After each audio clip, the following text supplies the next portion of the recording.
तो hello everyone, तो हम आ गए हैं हमारे फंक्शन के नेक्स्ट लेक्चर में। सेकंड लेक्चर रहेगा। तो लास्ट क्लास में हमने क्या डिस्कस किया था? हमने लास्ट क्लास में फंक्शन के बारे में डिस्कस किया था। तो फंक्शन क्या था? तो मैंने बताया था फंक्शन एक मेथड होता है जिससे हम कुछ क्वांटिटीज़ के बीच में रिलेशनशिप बता पाते हैं। जो भी लेफ़्ट साइड में क्वांटिटी लिखी होती है, जैसे मैंने लिखा y = 5x + 3, तो यहाँ पे जो लेफ़्ट साइड में लिखी हुई है इसको हम क्या बोलते हैं? डिपेंडेंट वेरिएबल इसको। और ये जो राइट साइड में लिखे हैं, अगर एक है तो इसको इंडिपेंडेंट वेरिएबल। ये मैंने बताया था आपको, इंडिपेंडेंट वेरिएबल। तो वेरिएबल्स के बीच के रिलेशनशिप के बारे में हम फंक्शन की हेल्प से हम बता पाते हैं, जिसमें एक डिपेंडेंट वेरिएबल होता है, इंडिपेंडेंट वेरिएबल होता है। और ये रिलेशनशिप जो लिखा हुआ है, इससे लिखने से पहले हमको एक चीज़ लिखनी होती है, वो लिखनी होती है y is a function of x। ऐसे लिखते हैं। इसका मतलब y एक डिपेंडेंट वेरिएबल है, वो x पे डिपेंड करता है। कैसे डिपेंड करता है, वो ये तरीका हो सकता है। ठीक है। फिर मैंने उसके 5 आपको तरीके बताए थे, तो लास्ट लेक्चर में आपने देख ही लिए होंगे। आज एक एक तरीके को हम डिस्कस करते हैं। ठीक है, चलो तो स्टार्ट करते हैं। सबसे पहला हमारा जो टाइप था, और जो सबसे पहला टाइप मैंने कराया था वो क्या कराया था? Algebraic function. एल्जेब्रिक फंक्शन, ठीक है, एल्जेब्रिक फंक्शन। एल्जेब्रिक फंक्शन क्या होता है? तो देखो, अगर मैंने बोला y is a function of x, ये मैंने पहले ये एक स्टेटमेंट दे दिया कि y एक वेरिएबल है और वो x नाम के वेरिएबल पर डिपेंड करता है। अगर वो इस तरीके से डिपेंड करता है ना, y = x⁴n, यहाँ पे n क्या है? n कोई n इज़ अ इंटीजर, या इंटीजर क्या है आप बोल सकते हो, is a rational number. n कोई रेशनल नंबर भी चलेगा। अगर n कोई रेशनल नंबर है, कोई 1 2 3 4 -2 -3 -4, इवन हाफ 1/2, ठीक है, फ्रैक्शन में भी चलेगा। अगर होता है, ऐसे फंक्शन को हम बोलते हैं एल्जेब्रिक फंक्शन।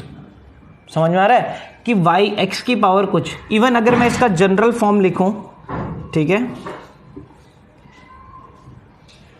तो जनरल फॉर्म देखो क्या होगा। तो अगर जनरल फॉर्म लिखूं तो ऐसे लिख सकता हूं y मैं लिख सकता हूं a1 या an x⁴n plus an - 1 x⁴n - 1 plus an - 2 x⁴n - 2 से लेके किसी कांस्टेंट तक a0 तक। मतलब क्या हो रहा है? एक जनरल फॉर्म का मतलब क्या है कि इसमें जरूरी नहीं है कि एक ही बार वो x⁴ है, प्लस माइनस बीच में भी चल सकता है, और बार भी x⁴ कुछ भी आ सकती है। एक बार n थी, मतलब x⁴ आ गई, फिर x⁴ भी हो सकती है, नहीं भी हो सकती, हो सकता है। आगे ये कोफिशिएंट है, ये जो आगे लिखे हुए हैं ये कोफिशिएंट्स हैं। जैसे 5 × x⁵ प्लस 3 × x⁴ प्लस या -7 × x² प्लस 4। अब देखो, इसमें x⁵ है, x⁴ है, x⁵ नहीं है, जरूरी नहीं है, हो सकता है कि नहीं हो, मतलब जरूरी नहीं है सब टर्म्स हो, और जरूरी नहीं है कि x⁵ में एक ही टर्म हो। ठीक है, तो ये मैंने एक जनरल फॉर्म लिख दी, इसको नहीं भी लिखोगे तो भी चलेगा। ठीक है, आपको ऐसे देख के समझ में आ जाएगा कि यार ये तो कौन सा है? एल्जेब्रिक फंक्शन है। ठीक है, इतना कंफ्यूज होने की जरूरत नहीं है। जो मैंने इतनी लिखी है ना लाइन, आप तो इतनी ध्यान रखो कि ऐसा कोई फंक्शन हो ना, तो उसको हम एल्जेब्रिक फंक्शन बोलते हैं। जैसे एग्जाम्पल्स से आपको समझ में आ जाएगा। अब मैं एग्जाम्पल लिख रहा हूँ, y is a function of x, और y को मैंने लिख लिया x⁴2। y is a function of x, और मैंने लिख लिया y को लिख लिया √x। देखो, √x भी यही एल्जेब्रिक फंक्शन है। क्यों? √x है x⁴1/2। समझ में आ रहा है? ये मैंने लिखा y = 1/x, ये भी एल्जेब्रिक फंक्शन है। क्यों? ये क्या है? x⁻⁻1। अगर मैंने लिखा y = 1/x², ये भी एल्जेब्रिक फंक्शन है। समझ में आ रहा है? ये सब एल्जेब्रिक फंक्शन, और जरूरी नहीं है कि एक ही टर्म हो। देखो, यहाँ पे भी एक टर्म है, यहाँ पे भी एक टर्म है, यहाँ पे भी एक टर्म है, यहाँ पे भी एक टर्म है, इन सब में एक टर्म थी, जरूरी नहीं है। ठीक है, और भी एग्जांपल्स लिखने हैं। जो जितने भी मैं एग्जांपल लिख रहा हूँ आपको सब कॉपी करना है, ताकि आपको कभी कंफ्यूजन ना रहे। ठीक है, मैंने लिखा y = x³ + 7x + 3, ये भी एक एल्जेब्रिक फंक्शन है। y = एक्स की power 4 plus 2 root x plus 3, ये आ गया। ठीक है, मतलब कुछ भी चलेगा, पावर होनी चाहिए एक्स की और कांस्टेंट भी आ जाएगा साथ में, तो कोई दिक्कत नहीं है। और आगे कोफिशिएंट भी चल सकते हैं, जैसे यहाँ पे कोफिशिएंट क्या है इसका 1 -1, इसका कोफिशिएंट एक्स, रूट एक्स का कोफिशिएंट क्या है 2 और यहाँ पे तो 3 है, जैसे यहाँ कोफिशिएंट 7 है। तो इस टाइप के आपको देखते समझ में आ जाएगा एल्जेब्रिक फंक्शन है। एल्जेब्रिक फंक्शन में याद रखें नीचे वेरिएबल और पावर कुछ ना कुछ नंबर होगी। देखो यहाँ पे पावर क्या है 1, कुछ नंबर है, कांस्टेंट है। यहाँ पावर कितनी है 3, कुछ कांस्टेंट है। 4 पावर, 1/2 पावर, 0 पावर, कुछ नहीं लिखा, यानी एक्स की पावर 0। देखो अगर कुछ नहीं लिखा, क्योंकि एक्स की पावर 0 क्या होता है 1, ठीक है, तो 3 × 1 ही होगा ना, 3 लिखा हुआ है तो एक्स की पावर 0, तो कुछ नहीं लिखा तो एक्स की पावर 0 है। बट एक्स की जो भी पावर है वो कुछ कांस्टेंट है, 1 2 3 4 5 से कोई नंबर में है। ठीक है, नीचे जो वेरिएबल है वो तो आपका वेरिएबल है, ऊपर आपकी पावर जो है वो क्या होगी, वो कांस्टेंट होनी चाहिए। अच्छा, ऐसा भी जरूरी नहीं है कि सिर्फ एक ही। देखो यहाँ पे मैंने ये रिलेशनशिप दिया था, इसलिए मैंने ये एग्जांपल्स दिए। अगर मैं रिलेशनशिप थोड़ा चेंज कर देता हूँ, मैं मिटा रहा हूँ यहाँ पे, ठीक है, उतार लिया होगा आप लोगों ने, मैं मिटा रहा हूँ। चलिए, तो अगर मान लो मैंने लिख लिया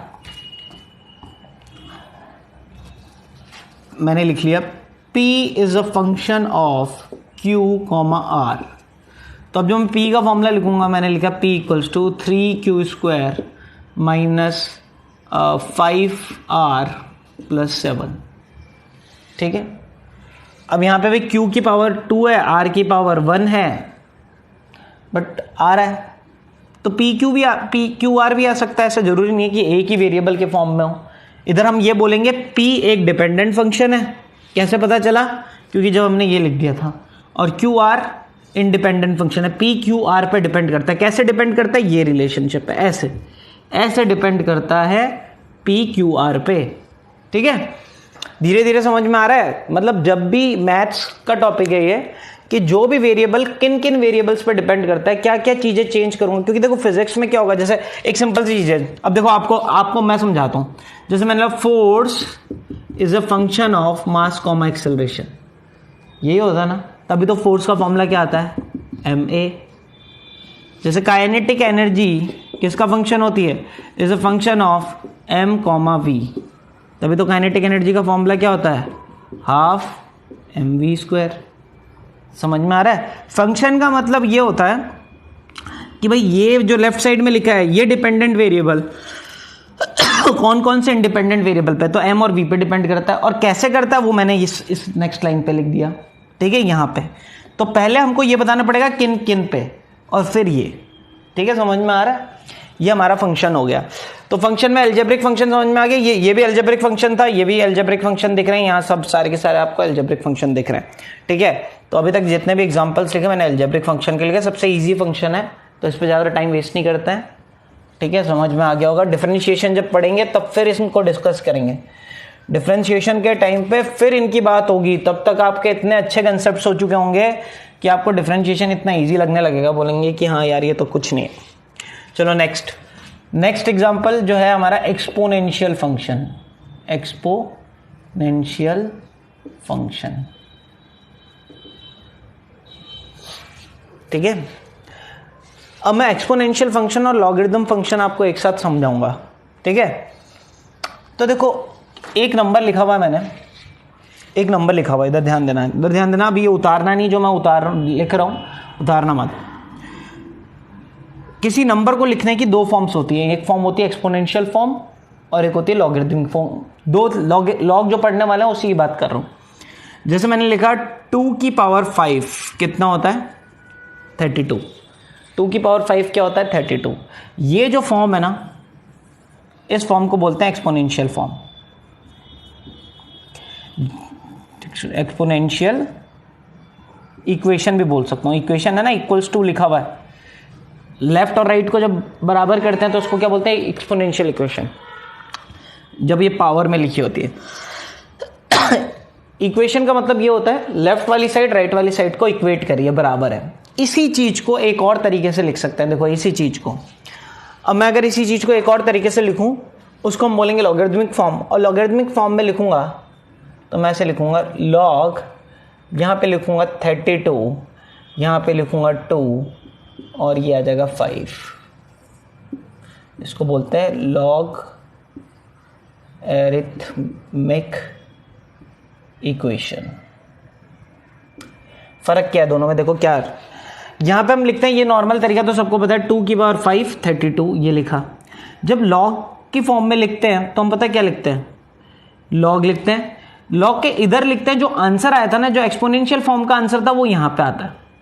लॉग में एक्सपोनेंशियल फॉर्म का आंसर यहाँ पे आता है, और जो बेस था ना जिसकी पावर लिखी थी, इसको बेस बोलते हैं, वो बेस यहाँ लिख देते हैं हम, जिसकी पावर लिखी थी ना ये।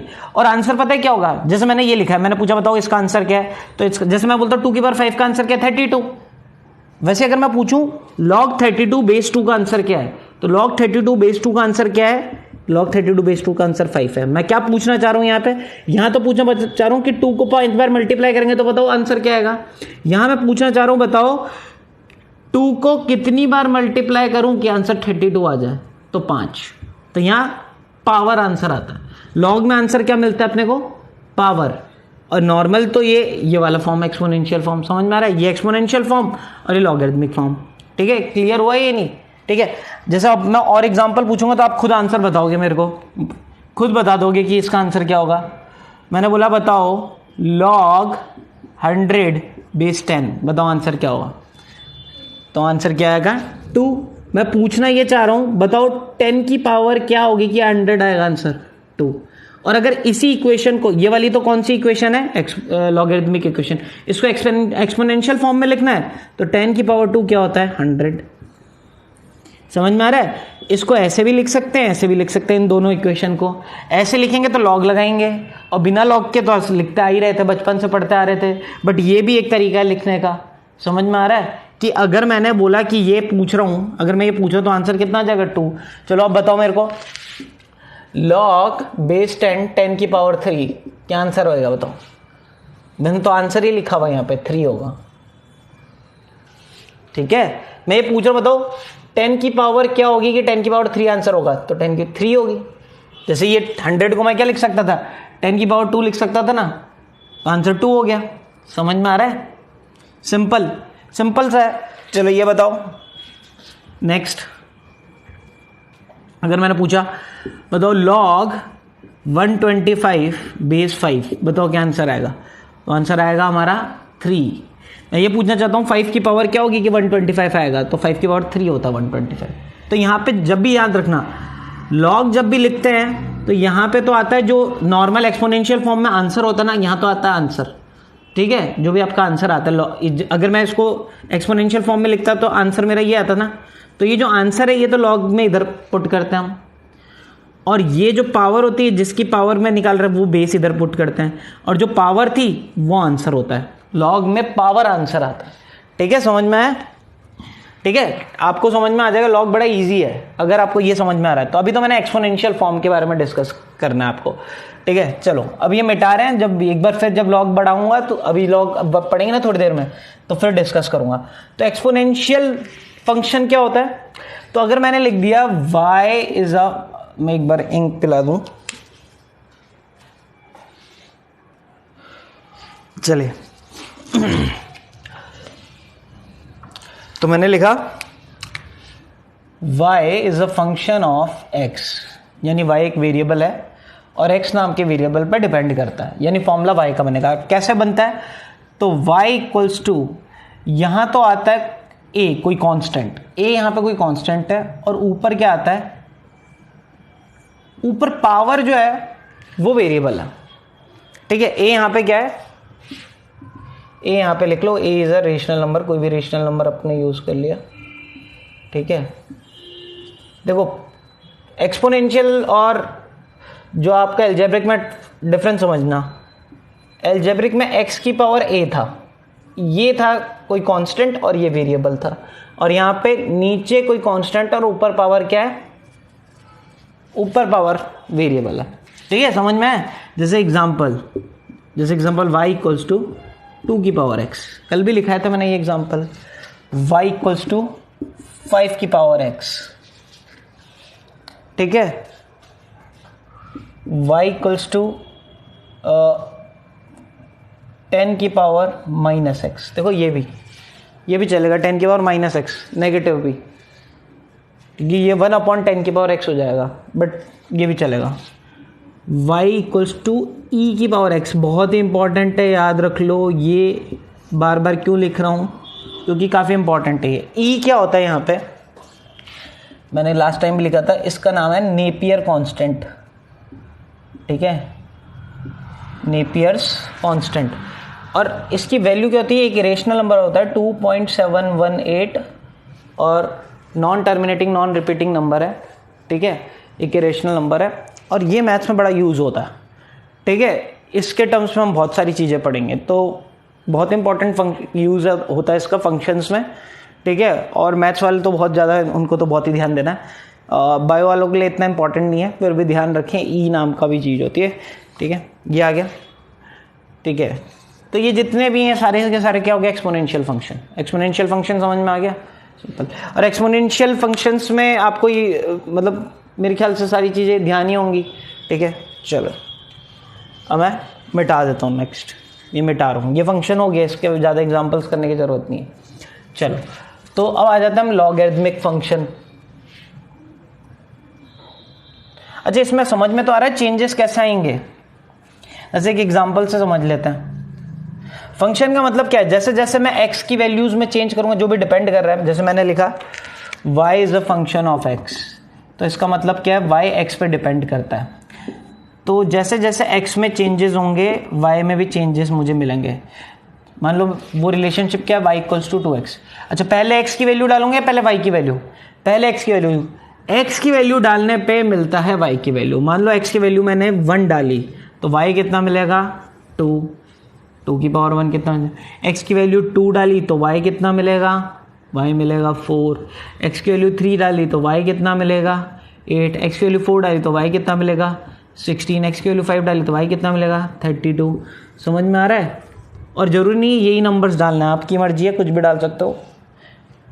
ऐसे चेंजेस अगर आ रहे हैं तो वो, अगर y में ऐसे चेंजेस आ रहे हैं, x में ऐसी चीज़ें डाल रहा हूँ और y में चेंजेस ऐसे आ रहे हैं, तो मैं बोलूँगा y कैसा फंक्शन है, एक्सपोनेंशियल फंक्शन है, ठीक है। समझ में है। इन फंक्शंस के ग्राफ्स भी पढ़ते हैं हम, बट बायो वाले बच्चों के लिए इतना इंपॉर्टेंट नहीं है, ठीक है। मैथ्स वाले बच्चों के लिए इंपॉर्टेंट है, तो उसी में बताएंगे बाद में, या अलग से मैं एक ग्राफ का अलग से सबके ग्राफ बता दूंगा कि किसके ग्राफ्स कैसे बनाने हैं, एल्जेब्रिक के और इनके, ठीक है। चलो, तो ये हो गया हमारा एक्सपोनेंशियल फंक्शन। अच्छा, छोटी क्लासेस में हम पढ़ते थे वो चीज़ें, तो आपको पावर एंड एक्सपोनेंट करके एक चैप्टर पढ़ते थे, उसमें इक्वेशंस होती थी, वो तो याद है ना। जैसे हम पढ़ते थे a की पावर m इंटू a की power n equals to a की पावर m प्लस n, ठीक है। मैं एक बार जल्दी से नोट कर लें साइड में, आप बोलोगे क्यों करा रहे हैं, सब आता है, फिर भी आता है बट भूल जाता है, और लॉग में काम में आएगा, a की पावर m माइनस n, ठीक है। थर्ड, a इंटू b की पावर m है, तो उसको हम क्या बोलते हैं, a की पावर m इंटू b की पावर m, दोनों को मिल जाएगा। और अगर दोनों डिवाइड हो रहे हैं तब भी दोनों को मिल जाएगा, a को भी मिल जाएगा और b को भी मिल जाएगा, ठीक है। फिफ्थ, 1 की पावर n 1 ही होता है। सिक्स्थ, a की पावर 0 भी 1 होता है। अच्छा, इसमें ध्यान रखना, 1 की पावर, ये n क्या हो गया, ये तो 1 हो गया, a की पावर 0 कितना हो गया, ये आपका भी 1 हो गया। इसके अलावा सेवन्थ, a की पावर m की पावर n क्या हो जाता है, a की पावर m इंटू n। समझ में आ रहा है क्या। जैसे मेरे को लिखा है 2 की पावर 3 की पावर 5, तो ये किसके बराबर हो जाएगा, 2 की पावर 15 के, ठीक है। एग्जाम्पल हो गया इसका, ठीक है। और कुछ, और ये वाला कि a की पावर माइनस n क्या हो जाता है, 1/a की पावर n, ये भी पता होगा आपको, ठीक है। डब्बा बनाने की ज़रूरत नहीं, बाकियों में नहीं बनाया तो उसमें बनाने की ज़रूरत है, ठीक है। तो ये सारे फॉर्मूले उतार लिए, और क्या आ जाएगा, बस यही हो गया। ए बी की पावर m आ गया, और ये भी आ गया, ठीक है, ये हो गया। अब ये इसलिए मैं बता रहा हूँ क्योंकि लॉग जब पढ़ेंगे ना, क्योंकि देखो एक्सपोनेंशियल फॉर्म और लॉग फॉर्म के बीच में रिलेशनशिप है, अभी हमने देखा था ना, तो इसलिए जो ये वाले फॉर्मूले, इन्हीं से कुछ फॉर्मूले आपको लॉग में भी मिलेंगे। जैसे रिलेशनशिप ये मिल रहा है ना, ऐसे रिलेशनशिप लॉग में भी मिलेंगे। तो बच्चों को पता भी नहीं होता, बहुत सारे बच्चे इवन 12th के होंगे जिन्होंने लॉग के फॉर्मूले रट रखे हैं, बट उनको रियल में नहीं पता होगा, अरे वो इस वजह से बन रहे थे क्योंकि ये फॉर्मूले तो उनको पता है, बट वो वाले फॉर्मूले इस वजह से बन रहे थे क्योंकि ये एक तरीके होते हैं, लॉग और एक्सपोनेंशियल फॉर्म के बीच में रिलेशनशिप रहता है। चलिए ये मैं मिटा दे रहा हूँ, मेरे ख्याल से उतार लिए होंगे आप लोगों ने। चलो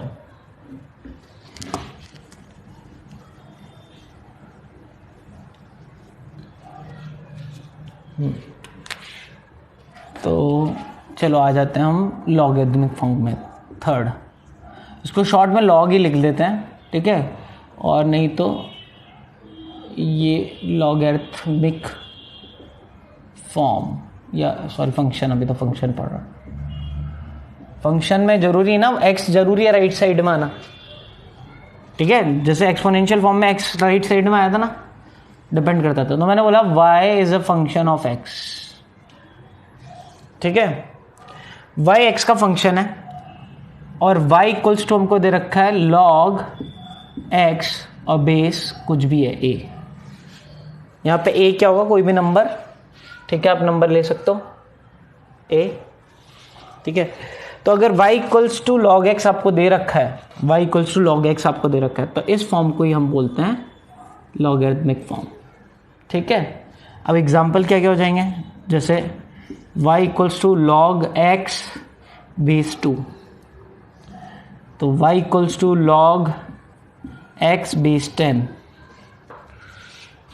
इम्पॉर्टेंट वाला ध्यान रखें, ये इम्पॉर्टेंट है, एक ये वाला भी इम्पॉर्टेंट है, ये काफ़ी यूज़ होगा आपका, उससे ज़्यादा यूज़ अब ये वाला होगा, कौन सा, y equals to log x base e। ये जो e वही है, ये नेपियर कांस्टेंट, ठीक है, बहुत इंपॉर्टेंट है। e का टर्म लॉग में बहुत ज़्यादा यूज़ होता है, इसलिए आपको ध्यान रखना है, ठीक है। e की वैल्यू वही 2.718 वापस नहीं लिख रहा हूँ, ठीक है। ये सारे जो तरीके होते हैं ना, ये लॉग के तरीके, मतलब लॉग से कैसे वैल्यूज चेंज हो रही है, मतलब y x पे तो डिपेंड कर रहा है, बट देखो तीनों चीज़ अलग अलग चीज़ें हैं। जैसे एक मैं बिठा रहा हूँ यहाँ पे, एक कंपैरिजन दिखाता हूँ, जो 3 फंक्शंस लिखे हैं, ठीक है, वो किस तरीके से हैं।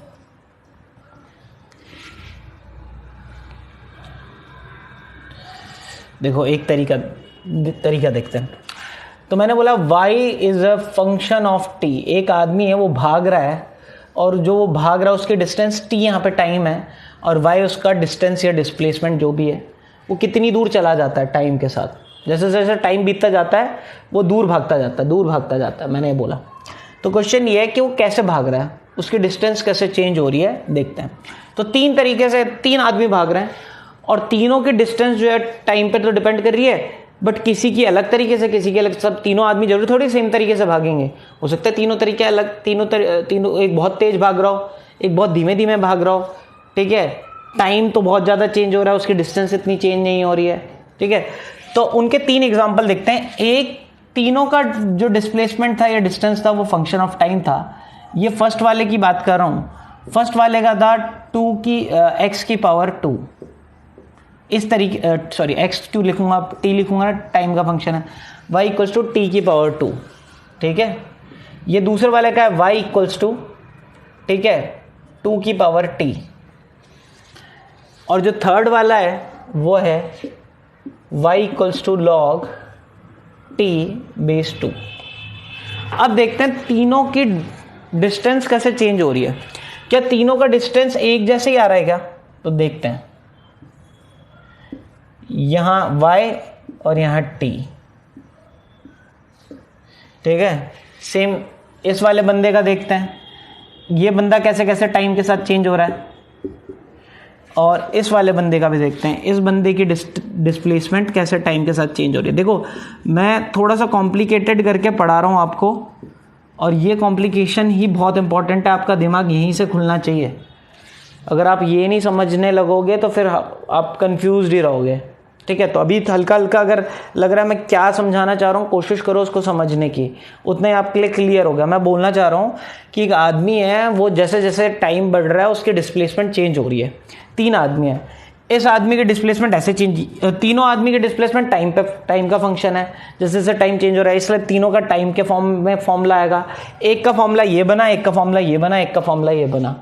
तो हम देखते हैं जैसे जैसे टाइम बढ़ रहा है ये आदमी कैसे भाग रहा है, ये आदमी कैसे भाग रहा है, ये आदमी कैसे भाग रहा है। तो मैंने देखा, ठीक है, कि पहले तो मैंने देखा t=1, ठीक है। तो जब टाइम की 1 सेकंड हुआ तो ये आदमी कहीं गया ही नहीं, अपनी ओरिजिन में था। जीरो क्यों आएगा बताओ, इसकी वैल्यू क्या होगी, log 2 1। मैं पूछना चाह रहा हूं, बताओ 2 की पावर क्या होगी कि आंसर 1 आ जाए, 0 होगी ना। तो लॉग, किसी भी लॉग, जब भी log 1 लिखा है चाहे कोई भी बेस हो तो आंसर 0 होता है।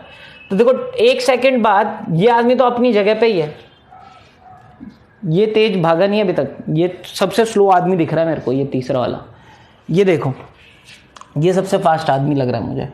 कि t=1 पे जब टाइम 1 सेकंड था तो ये आदमी कहाँ पहुँच गया, ये आदमी पहुँच गया 2 मीटर दूर चला गया। और t=1 में ये आदमी 1 का स्क्वायर यानी 1 मीटर ही दूर पहुँचा। तीनों में भी सबसे तेज कौन है, ये वाला, वो तो अभी हिला ही नहीं, ये 1 मीटर दूर चला गया, ये 2 मीटर दूर चला गया। अब मैं टाइम देता हूँ t=2 सेकेंड में। जब टाइम 2 सेकेंड आ गया बताओ इसकी वैल्यू क्या होगी, log 2 की पावर क्या होगी कि 2 आ जाए तो 1 होगी। ये 2 सेकेंड बाद 1 मीटर दूर पहुंच गया, ठीक है। ये 2 सेकेंड में कहाँ पहुंच जाएगा, ये तो 4 मीटर पहुंच जाएगा। और ये 2 सेकेंड में कहाँ पहुंच जाएगा, 2 का स्क्वायर 4।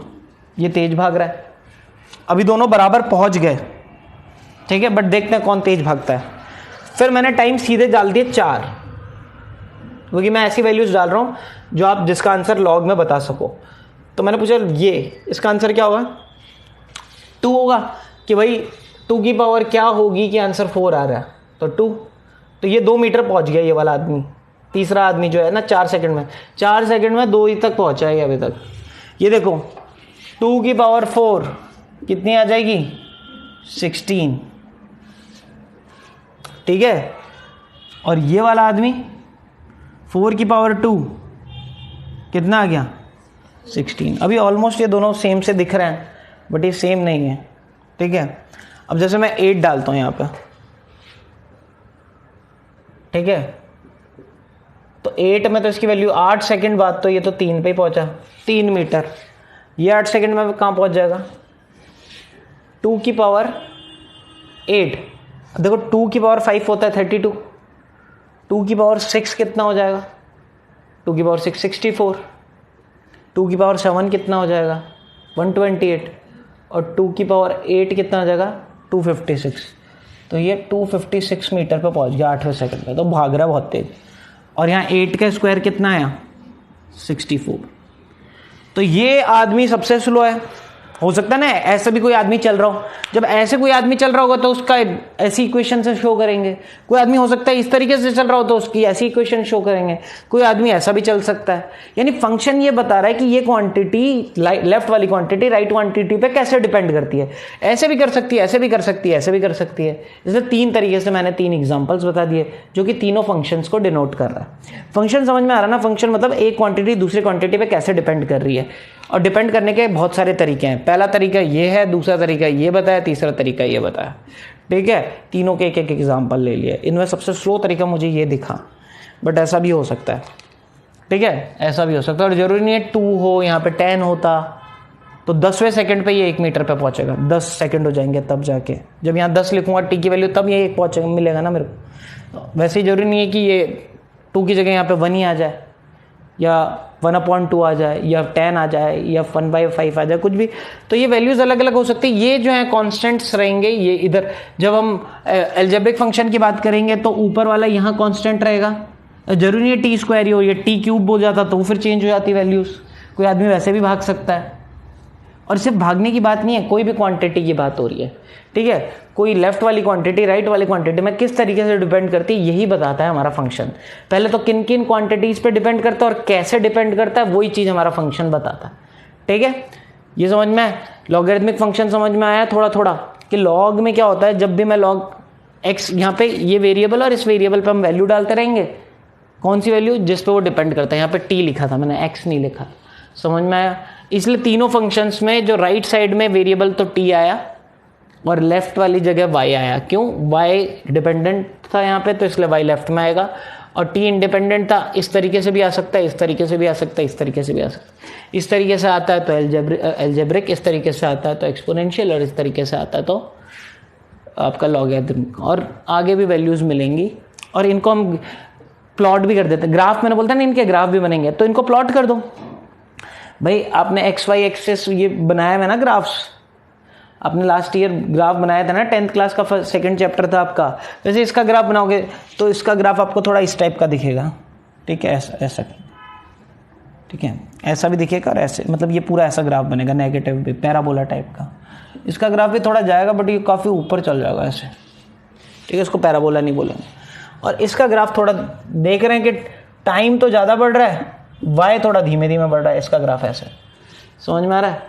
इसका ग्राफ ऐसा है, मतलब टी में ज़्यादा चेंज आ रहा है। देखो टी में ज़्यादा चेंज आ रहा है, वाई में नहीं आ रहा। इसमें देखो टी में कम चेंज आ रहा है, वाई में खतरनाक चेंज आ रहा है। टी तो इतना बढ़ा नहीं जितना वाई बढ़ गया, और इसमें भी ऐसा ही बना कि भाई टी में इतना चेंज हुआ नहीं जितना वाई में चेंज हो गया। तो इनके ग्राफ्स हैं, मैथ्स वाले बच्चे इनके ग्राफ भी पढ़ते हैं। वाई वाले बच्चों को अभी इतना वो ज़्यादा दिमाग नहीं लगाना, ठीक है। तो ये समझ में आ गया। चलो, तो ये हम फंक्शंस बता रहे थे। अब लॉग की ना कुछ, जैसे अभी मैंने एक्सपोनेंशियल की कुछ प्रॉपर्टीज़ लिखी थी ना, वो तो हम 6th 7th 8th क्लास से पढ़ते आ रहे हैं। वैसे क्या ना, लॉग की भी कुछ प्रॉपर्टीज़ होती हैं, तो मैं लॉग की कुछ प्रॉपर्टीज़ लिख रहा हूँ, वो आपको ध्यान रखना है, कुछ फॉर्मूले, और वो फॉर्मूले बड़े इंपॉर्टेंट हैं, ठीक है। तो लॉग अभी हम पढ़ रहे थे, उसके नीचे हेडिंग डाल दो, properties of log.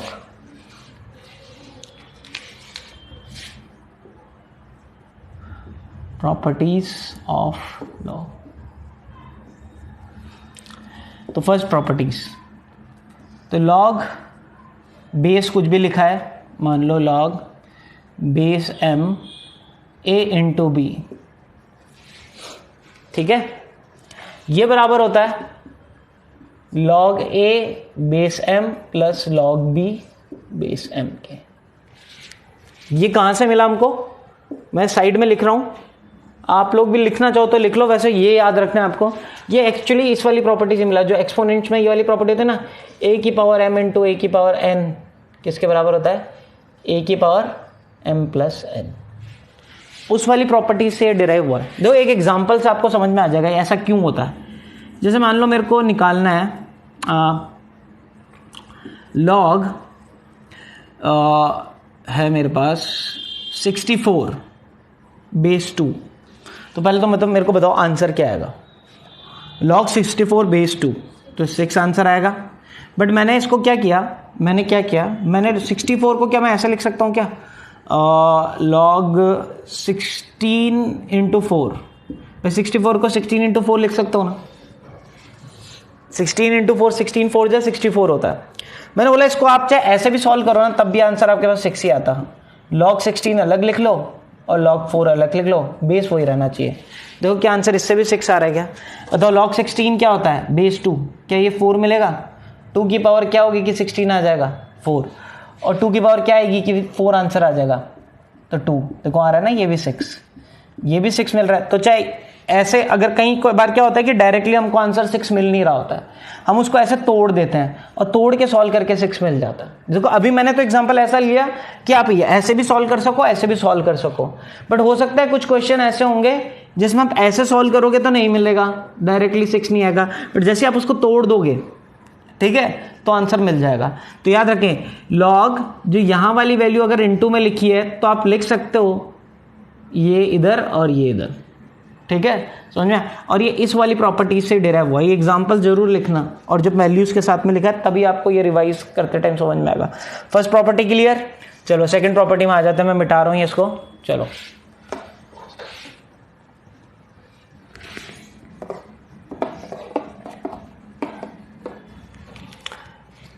Second property, तो अगर मैंने लिखा है लॉग a अपॉन b लिखा हुआ है और बेस m है, ठीक है, तो ये बराबर होता है log a base m minus log B base M के। ठीक है, ये सेकंड प्रॉपर्टी। और ये वाली प्रॉपर्टी कहाँ से आई? जब एक्सपोनेंशियल फॉर्म में जो प्रॉपर्टी मिलती है ना, ये ए की पावर एम डिवाइड बाई ए की पावर एन इक्वल्स टू ए की पावर एम माइनस एन। तो देखो यहाँ पे माइनस, ये माइनस यहाँ मिल गया और ये डिवीजन जो यहाँ था। ठीक है, इसका मतलब क्या है? जैसे कि मैं यही एग्जांपल ले लेता हूँ, जैसे पिछली बार लिया था ना। मान लो मैंने पूछा आपसे, एग्जांपल से डिस्कस करता हूँ। मैंने बोला लॉग ये लिया मैंने 32 बेस 2। अब मेरे को बताओ आंसर क्या आना चाहिए इसका? 5। ठीक है, बट मान लो ये ऐसे नहीं लिखा था, 32 डायरेक्ट नहीं लिखा था मुझे ऐसे डायरेक्टली, मुझे ऐसा लिखा था लॉग 128 डिवाइड बाय 4। 128 को डिवाइड बाय 4 करोगे तो आपको क्या मिल जाएगा? 32। ठीक है, और बेस 2, ये भी 32 ही है ना, लॉग 30। ये और ये एक ही चीज़ है, बट ऐसा नहीं लिखा हुआ था। ऐसा लिखा होता तो 5 लिख देता, मान लो ऐसा लिखा था, और मेरे को 4 को डिवाइड नहीं करना आता, तो मैं क्या 5 ऐसे भी लिख सकता हूँ? मैंने अगर लिख लिया log 128 base 2 minus log 4 base 2, देखो तब भी मुझे 5 मिलेगा क्या? एक्चुअली ये क्या है? ये है 7, 2 की पावर 7 होता है 128, और ये क्या है? ये है 2 की पावर 2 होता है। हम दोनों का माइनस क्या आंसर आएगा? 5। तो ऐसे भी मिल गया मुझे 5। ठीक है, तो अगर ये कोई ऐसी चीज़ लिखी हुई है a बाई बी की फॉर्म में, तो आप ऐसे भी सॉल्व करोगे तो आंसर वही आएगा। ठीक है, क्लियर? समझ में आ रहा है? चलो, बहुत इंपॉर्टेंट प्रॉपर्टीज़ थी 2, आगे थर्ड प्रॉपर्टीज़ में आता है। अब मैं बार बार एक्सपोनेंशियल की प्रॉपर्टी नहीं बताऊंगा किससे आया हुआ है, बट ये ध्यान रखें सब जो एक्सपोनेंशियल में पढ़ा हुआ है उन्हीं से थोड़ा बहुत रिलेशन है इन सब का, क्योंकि जो एक्सपोनेंशियल फॉर्म में लिखा होता है उसी को हम लॉग फॉर्म में भी लिख सकते हैं। ठीक है, 2 तरीके हैं लिखने के। चलो next third property, important property है। तो मैंने लिखा लॉग, ऊपर लिखा मैंने ए की पावर बी और नीचे लिखा m। ठीक है, तो ये क्या हो जाता है? जो भी इधर पावर लिखी होती है ना वो आगे आ जाता है, और ये हो जाएगा ये। ठीक है, इंपॉर्टेंट प्रॉपर्टी है ये भी। ठीक है, क्या मतलब है इसका? जैसे मैंने एग्जाम्पल, पहले एग्जाम्पल लिख रहा हूँ और फिर इसको समझाने वाला एग्जाम्पल लिख, मुझे लिखा है यहाँ पे 3 की पावर 2 log 2, तो इसको मैं लिख सकता हूँ 2 इंटू, ये पावर आगे आ गई, और 3 ये। अब ये आपको समझ में नहीं आया ऐसा क्यों लिख दिया मैंने, बट अगर मैं नेक्स्ट लिखूंगा तो आपको समझ में आ जाएगा। जैसे ये मान लो मैंने 16 लिखा और ये 2 लिखा हुआ है, तो आंसर क्या आना चाहिए? 4 होना चाहिए। अच्छा, मैं इसको ऐसे भी लिख सकता हूँ क्या? 16 को 2 की पावर 4, 16 ये भी होता है ना 2 की पावर 4। तो मैंने क्या बोला कि इसके पावर को तो आगे ले लो 4, और ये क्या होता है बताओ? ये तो 1 होगा, तो आंसर क्या आ गया? 4 ही आ गया ना। समझ में आया? तो चाहे ऐसे करके सॉल्व करो चाहे ऐसे करके। अब देखो यहां नहीं लिखा था तो सोचना नहीं है, ये तो आपने कन्वर्ट कर दिया, बस आपने 2 कर दिया, अब log 3। अब और ये क्या आएगा आंसर? अब जरूरी नहीं है कि सारी वैल्यूज के आंसर आपको पता ही हो, पॉइंट में कुछ आएगा, 1 पॉइंट कुछ आंसर आएगा। मैं पूछना चाह रहा हूं 2 की पावर क्या होगी कि आंसर 3 होगी, तो 2 की पावर 1 तो 2 होता है, और 2 की पावर 2 होता है 4, और बीच में ये तो बीच वाला नंबर है 3। मैं क्या बोल रहा हूँ? 2 की पावर 1 तो होता है 2, और 2 की पावर 2 क्या होता है? 4, और नंबर मेरे पास 3 है, तो 2 की पावर कुछ 1 पॉइंट कुछ होगा ना, 1.3 या कुछ, जिसमें 2 की पावर 3, ये 2 की पावर 1.3 कुछ ऐसा कुछ होगा, तो आंसर इसका कुछ 1 पॉइंट कुछ आएगा। ठीक है, 1 और 2 के बीच में, बट वो जरूरी नहीं है आपको देखना। आपको एक लॉग टेबल मिलती है, ठीक है, और वो भी अब आपको स्कूल्स में या एग्ज़ाम्स में नहीं मिलेगी, आपको आंसर दिया हुआ होगा। ठीक है, बट फिर भी आपको एक लॉग टेबल होती है, बुक के पीछे होती है कई बुक्स के, तो उसमें से आप चेक कर लेते हो ये वैल्यू। आपको ये याद करने की ज़रूरत नहीं है, कॉमन चीज़ें हैं जिनकी आप लॉग निकाल सकते हो। अब आपको log 1 जैसे ये पूछ लिया मैंने, log 16, अब log 16 बेस 2 तो आपको पता होना चाहिए कि भाई ये तो 4 होता है।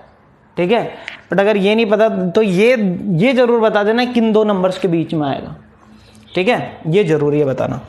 चलो, तो ये थर्ड हो गया, जब भी पावर आ रही हो, ठीक है, यहाँ पे तो ये आगे आ जाएगा। ठीक है, चलो थर्ड प्रॉपर्टी आपकी हुई। फोर्थ प्रॉपर्टी मैंने अभी इसी एग्जाम्पल में लिखा दी थी, बट फिर लिखा देता हूँ। फोर्थ प्रॉपर्टी है लॉग, यहाँ पे भी a है और बेस भी a है, तो आंसर 1 होगा। ठीक है, ए की पावर ए क्या होगी कि ए आएगी तो ए की पावर 1 होगी। क्लियर? तो ये आपको थोड़ा सा ध्यान रखना है, ठीक है। चलो फिफ्थ देखें तो मैंने बोला लॉग यहाँ पे 1 है और बेस ये, तो आंसर क्या होगा 0। नीचे तो पावर m और n के टर्म्स में ले रहे हैं तो m ही लो, वो तो इसलिए बराबर करना था इसलिए a ले लिया मैंने, ठीक है। तो कभी भी log 1 कभी भी बोले आपको तो आंसर 0 है, क्योंकि मैं पूछ रहा हूँ m की पावर क्या होगी कि आंसर 1 आएगा, तो किसी की पावर 0 होती है तभी आंसर 1 आता है। देखो ये एक्सपोनेंशियल फॉर्म से मिल गया, ये कौन सी वाली एक्सपोनेंशियल फॉर्म से मिला, ये वाली से, कि a की पावर 0 कितना होता है 1, ठीक है। और ये वाला क्या, ये तो ये है सिंपल, a की पावर 1 क्या होता है a होता है। तो ये कुछ जो है ना सब एक्सपोनेंशियल से ही कवर की हुई है लॉग में, और ये इतना वो नहीं है, बट ये कि लॉग आपने बचपन से पढ़ा नहीं है तो इतना यूज टू नहीं हो, बट है ये भी इजी सी चीज़, कोई ज़्यादा टफ नहीं चीज़ है, ठीक है। ये समझ में आया? अच्छा, 6 प्रॉपर्टी,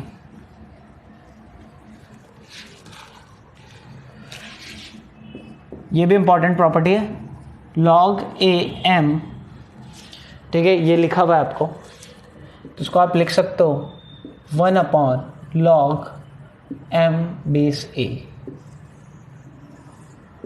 अब ये समझना इंपॉर्टेंट है कि आप ना, ये आपको निकालना है तो आप ऐसे भी निकाल सकते, ठीक है, उल्टा।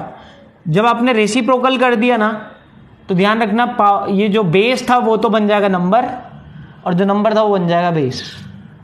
जैसे एक एग्जांपल से समझाता हूँ, आपको समझ में आ जाएगा ये। अब मुझे ये दिया भाई, ये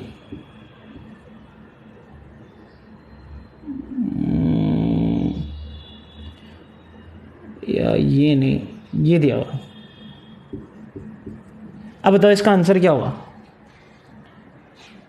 अब इसका आंसर वैसे तो होगा हाफ, ये होगा ना हाफ, कि भाई 2 की पावर क्या होगी कि √2 मिलेगा, 2 की पावर 1/2 होता है ना √2, हाफ। बट मान लो मुझे नहीं आता, बट मुझे ये तो पता है √2 का स्क्वायर क्या होता है 2, ये तो मेरे को पता है, ठीक है। तो मैंने क्या किया, मैंने इसको उल्टा कर दिया, मैंने ऐसे कर दिया, इसको लिख दिया 1/, मैं लिख सकता हूँ। जब मैंने 1/, में लिखा तो ध्यान रखना 2 तो गया ऊपर और √2। अब बताओ इसका आंसर तो मुझे पता है, मैं पूछना चाहता हूँ √2 की पावर क्या आती है कि 2 आ जाए, √2 की पावर क्या होती है 2, तो ये आंसर नीचे क्या वो, और ये आ गया ना हाफ। देखो आंसर हाफ मिल गया ना मुझे, इसका आंसर हाफ था ना, पहले ही मैंने बोल दिया था इसका आंसर हाफ है, बट अगर जैसे ऐसे लिखा तो ऐसे भी मिल गया मुझे हाफ, ठीक है, समझ में आ रहा है। तो आप कर सकते हो, और ये कई बार जरूरत पड़ेगी आपको ये वाली करने की, तब आप करोगे, जब जरूरत नहीं है तो नहीं करोगे, ठीक है। वो तो अकॉर्डिंग टू सिचुएशन देखेंगे ना कौन सा फॉर्मूला कहाँ यूज़ करना है, ठीक है। आज ये लॉग ही पढ़ेंगे, आज लॉग पे ही ख़त्म करेंगे आज, ठीक है, ऐसे ज़्यादा नहीं लेंगे। तो ये लेक्चर हम लॉग पे ही ख़त्म करेंगे, और थोड़ा सा जो प्रॉपर्टीज़ है मैं लिखा दूँ, फिर वो आपके लिए सफिशिएंट रहेंगे। फिर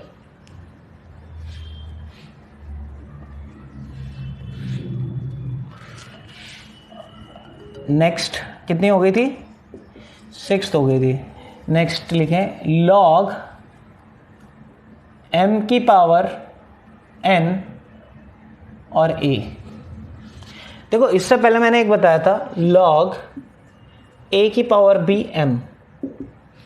जब मैंने ये बताया था तो मैंने ये बोलता कि यार ये जो b है ना ये आगे आ जाता है, और इसको हम ऐसे लिख लेते हैं a और m, ये बताया था एक प्रॉपर्टी। अब यहाँ पे पावर नीचे बेस पे है, तो जब भी बेस पे पावर हो ना तो याद रखना वो भी आगे आ जाएगी, जैसे ऊपर वाली पावर आगे आ गई थी ये भी आगे आ जाएगी, बट ये नीचे फ्रैक्शन बन के आगे आएगी 1/n। तो इसका फॉर्मूला क्या आ जाएगा 1/n log बेस a और m, ठीक है। ये मत उतारना, ये तो हम कर चुके हैं, ठीक है, ये वाला तो कर चुके हैं हम, तो ये मत उतारना आप, ठीक है। ये एग्जाम्पल से समझ लेते हैं। जैसे मान लो यहाँ लिखा है मैंने 64 और यहाँ लिखा है 2 की पावर 2। अब ये बताओ 2 की पावर 2 के एक्चुअल में क्या होता है 4। बताओ 4 की पावर कब 64 आता है, 3 आंसर आएगा ना यहाँ एक्चुअल में। अब देखो 3 मैं वैसे भी निकाल देता, अगर मैं ये वाली यूज़ करता तो मैं क्या करता 2 तो आ गया जाता बट नीचे जाके, और मैं क्या लिखता log 2 और ये सॉरी log 64 और ये कितना आता 2। अब मेरे को ये बताओ 2 की पावर कब आता है 64? 6 पे, तो आगे हो गया 1/2 इंटू 6 और आंसर कितना मिल गया? 3 मिल गया। समझ में आया? तो जब भी यहाँ पावर मिले तो इसको क्या कर देते हैं हम, जो भी है इसको इधर ले लो। ये तो देखो मैं एग्जांपल्स ऐसे ले रहा हूँ जो आप सॉल्व करके समझ पा रहे हो, ऐसा जरूरी नहीं है कि हर एग्जांपल्स आपको मिले। जब भी मिले तो मगर आप ऐसा कर देना, ठीक है? जैसे मैंने आपको ये क्वेश्चन दिया, अब ये जरूरी नहीं है, जैसे मैंने दिया log 3 की पावर 5 और लिखा है 10, तो आपको कुछ नहीं लिखना है, इसको आपको लिखना है 1/5 log 10 बेस 3, बस आपको ये लिख देना है। अब ये फर्दर सॉल्व नहीं कर पा रहे बट इसको आप ऐसे लिख सकते हो, आपको दिमाग नहीं लगाना है। ये वाले एग्जांपल्स तो मैंने ऐसे लगाए हैं ताकि आप दिमाग से समझ सको, ठीक है? ये सारी प्रॉपर्टीज, और ये सारी प्रॉपर्टीज जैसे अपन जब छोटा बच्चा होता है 7th 8th क्लास में, तो मैं उसको बोलता हूँ कि ये सारी बताओ, डायरेक्टली मुंह जबानी बोल के बताओ, a की पावर m इंटू a की पावर n होता है a की power m plus n, a की power m divide by a की पावर n होता है a की पावर m माइनस n। ऐसी ये लॉग की प्रॉपर्टीज भी आपको मुंह जबानी याद होनी चाहिए कि log m base m a b होगा log a plus log b, log m log base m और हो गया a अपॉन b हो जाएगा log a minus log b, ठीक है? ये सारी आपको याद होनी चाहिए, तभी मजा है, नहीं तो फिर तो कोई मतलब नहीं है। अब लास्ट प्रॉपर्टी करेंगे, ठीक है? हो सकता है बीच में कोई छूट गई हो, मेरे ख्याल से नहीं छूटी है, बट अगर कोई छूट गई हो कभी यूज़ में होगी तो मैं आपको कभी ना कभी बता दूंगा, मेरे ख्याल से तो नहीं छूटा है, ठीक है? चलो 8th प्रॉपर्टी। तो 8th प्रॉपर्टी क्या है हमारे पास? तो 8th प्रॉपर्टी है log, ठीक है? ये हो गया a और m, ऐसा लिखा हुआ है। अब आपको ये सॉल्व करना है, आपने क्या किया, आप सॉल्व नहीं कर पा रहे थे, आपने कोई भी रैंडम नंबर ले लिया x, कोई सा भी, आपकी मर्जी कोई सा भी, वो बेस बना लिया, तो दोनों का बेस बना दो। ऊपर जो न्यूमरेटर में लिखो log a और नीचे लिखो जो इधर जो बेस था ना वो भी अब वैल्यू बन गई। बोलने का मतलब क्या है कि कोई नंबर अगर आपको ऐसे सॉल्व करना है तो आप कुछ भी रैंडम नंबर लोगे ना तो भी आपका आंसर आ जाएगा। अभी मैं जो चूज करूंगा ना रैंडम नंबर, वो आप समझ सको उस हिसाब से लूंगा एग्जाम्पल में, बट अगर आप दूसरा भी कोई वैसे रैंडम नंबर भी लोगे ना तो भी आंसर वही आता। जैसे कि एग्जाम्पल से लेते हैं वापस से, तो मैंने लिखा ये log 64 बेस 4। अब मेरे को बताओ ये आंसर क्या होगा? वैसे इसका 3 आंसर होगा, बट मैंने क्या किया, मैंने बोला एक काम करता हूँ, ऊपर तो लिख देता हूँ log 64, नीचे लिख लेता हूँ log 4। इसको ऊपर log में ले लिया, इस बेस को भी इस बार नंबर बना दिया और कोई भी वैल्यू लिख लो। मैंने इस बार 2 ले लिया, देखते हैं इससे भी आंसर 3 आता है क्या? वैसे तो मुझे इसका आंसर 3 पता है, देखते हैं इससे भी आंसर 3 आता है क्या। अब बताओ log 2 64, तो आंसर कितना होगा? 2 की पावर क्या होती है कि 64 आता है? 6, और यहाँ से क्या आंसर आएगा? 2। आंसर कितना आ रहा है? 3। अब देखो एक ढंग की बात, ये वैल्यूज तो मैंने ली थी आपके, जो आपको समझ में है। अगर मैं ये भी लिख लेता ना log 64 और यहाँ पे लिखता log 4, देखो कैमरे में नजर आ रहा है या नहीं आ रहा? आ रहा है, चलो। और मैंने इधर ले लिया बेस 3, इधर भी ले लिया बेस 3, तो भी आंसर 3 ही मिलता मेरे को। समझ में? अब आप सॉल्व नहीं कर सकता, आप जानते नहीं हो कि log बेस 3 64 की वैल्यू, बट जो भी आएगी और log बेस 3 4 की वैल्यू जो भी आएगी, कुछ पॉइंट्स में आएंगी, उनको भी डिवाइड करके आंसर 3 ही आएगा, ठीक है? कुछ भी, इवन मैं ये लिखता log 64 और इधर लिख दिया log 4 बेस 5, तो भी आंसर 3 ही आता। मैं लिखता log 64 log 4 बेस 10, तो भी आंसर क्या आता? 3 ही मिलेगा। मैं कुछ भी लिखता log 64 log 4 बेस ई, आंसर तब भी क्या मिलता? 3 ही मिलता। मतलब ये x कुछ भी ले सकते हो, आपकी मन मर्जी का है।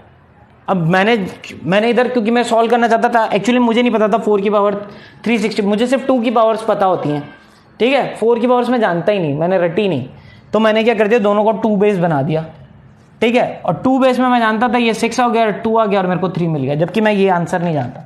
अब देखो इसी क्वेश्चन को अगर मैं देखो एक और, मैंने क्या बोला कि ऊपर 64 लिखा, नीचे 4 लिखा। अगर मान लो मैंने 4 ले लिया, देखो इससे भी ये वाला हम सॉल्व कर सकते हैं, और इससे भी मेरा आंसर 3 आएगा। अब ये तो 1 ही हो गया ना, और ये 4 की पावर क्या आता है 3, तो ये तो एक्चुअली वही बात हो गई। अब कुछ भी लोगे ना यहाँ पे आंसर ही होगा। तो ये प्रॉपर्टी भी आपको याद रखनी है, इंपॉर्टेंट है। ये प्रॉपर्टी हम यूज़ करते हैं अकॉर्डिंग टू क्वेश्चंस, जहाँ हमको जैसी प्रॉपर्टी की ज़रूरत होती है उसके अकॉर्डिंग, ठीक है। तो ऐसा रट के ना बैठे कि यार ये कब काम में आएगी, कौन सी कब काम में आएगी। तो कुछ क्वेश्चंस होंगे, मैं आपको लॉग के कुछ क्वेश्चंस आपको सेंड कर दूंगा, ठीक है। अगर होगा तो डिस्क्रिप्शन में या तो इस बार मिल जाएंगे, नेक्स्ट टाइम मिल जाएंगे, ठीक है, नेक्स्ट लेक्चर में। और ये आपको 8 प्रॉपर्टीज़ याद रखनी है, ठीक है, एक एक करके। और लॉग आपको एज अ फंक्शन समझ में आ गया होगा क्या होता है। तो ये लेक्चर से काफ़ी कुछ लॉग के बारे में समझ में आया होगा कि लॉग से बहुत बच्चे डरते हैं, जब भी लॉग आता है तो सोचते हैं। और आज लगा होगा कि इतना टफ भी नहीं है, ईजी है। नया है तो दिक्कत होती है, आप जल्दी से आंसर नहीं दे पाते हो। जब आप बहुत बार पढ़ते जाओगे यूज टू हो जाओगे। जैसे बच्चे को 2 into 6 पूछते हो आप, फर्स्ट क्लास के बच्चे को, तो उसको जल्दी से वो 12 आंसर नहीं दे पाता है, ठीक है। वो उसको 2 into 6 भी ऐसे करता है वो, या आपने उसको बोल दिया 12 into 2 बोल दिया, तो 12 into 2 ऐसे करेगा, 2 2 जा 4, 2 1 जा 2, तो 24 ऐसा आंसर देगा। वो नहीं बोलेगा कि यार अच्छा ये 4 और जोड़ देता हूँ उसमें, ये दिमाग नहीं लगा पाता, ठीक है। तो वही वाली सिचुएशन हमारी अभी लॉग में है। लॉग अभी हमको जल्दी से आंसर देने में दिक्कत होती है। जैसे मैं लिखता हूँ कि लॉग में कुछ लिखता हूँ तो आपको थोड़ा सा दिक्कत हो रही है, तो वो दिक्कत इसीलिए हो रही है क्योंकि आप नए हो इसके लिए। जैसे जैसे यूज टू हो जाओगे तो लॉग भी सीख जाओगे। तो यहीं पे हमारे लेक्चर को एंड करते हैं। मे बी ये वाला लेक्चर आपको थोड़ा ढंग से समझ में आएगा। मैंने बोलता ना, जैसे जैसे हम पढ़ेंगे फंक्शन और क्लियर होता जाएगा। तो आज की क्लास में थोड़ा सा फंक्शन और लगा होगा कि यार ईजी है, कल थोड़ा सा कन्फ्यूजन होगी, वो कन्फ्यूजन अभी भी कुछ क्रिएटेड होगी, कुछ के अभी भी होगी। जैसे जैसे और लेक्चर्स बढ़ते जाएंगे फंक्शंस एकदम क्लियर होता जाएगा। फिर फंक्शंस अच्छा हो जाएगा ना, तो डिफरेंशिएशन इंटीग्रेशन में भी दिक्कत नहीं आएगी। एक्चुअली बच्चे फंक्शन ही नहीं पढ़ते हैं क्योंकि फंक्शन कोई कोर्स में है नहीं ना डायरेक्टली, तो फंक्शन ना टीचर पढ़ाते हैं, ठीक है। तो आप थोड़ा फंक्शन पे वर्कआउट करो। अभी फंक्शन की 1-2 क्लास, अब ट्रिग्नोमेट्रिक फंक्शन पढ़ेंगे, ट्रिग्नोमेट्री ढंग से रिपीट करेंगे, ट्रिग्नोमेट्री वहीं कंप्लीट हो जाएगा हमारा। और फिर जो है फिर उसके बाद डिफरेंशिएशन स्टार्ट कर देंगे, ठीक है। उसके बाद डिफरेंशिएशन ख़त्म करके और फिर आगे बढ़ते जाएंगे। फिर motion in 1D, motion in 2D उसके बाद स्टार्ट करेंगे, क्योंकि हमारे पास पूरा मई का ये जो मंथ है और जून का भी मंथ है। तो मई में मैं करूँगा कोशिश कि आपके डिफरेंशिएशन इंटीग्रेशन तक आपका मैथमेटिकल टूल्स जो है ना वो स्ट्रॉन्ग कर दूँ, क्योंकि बहुत इंपॉर्टेंट रोल प्ले करता है।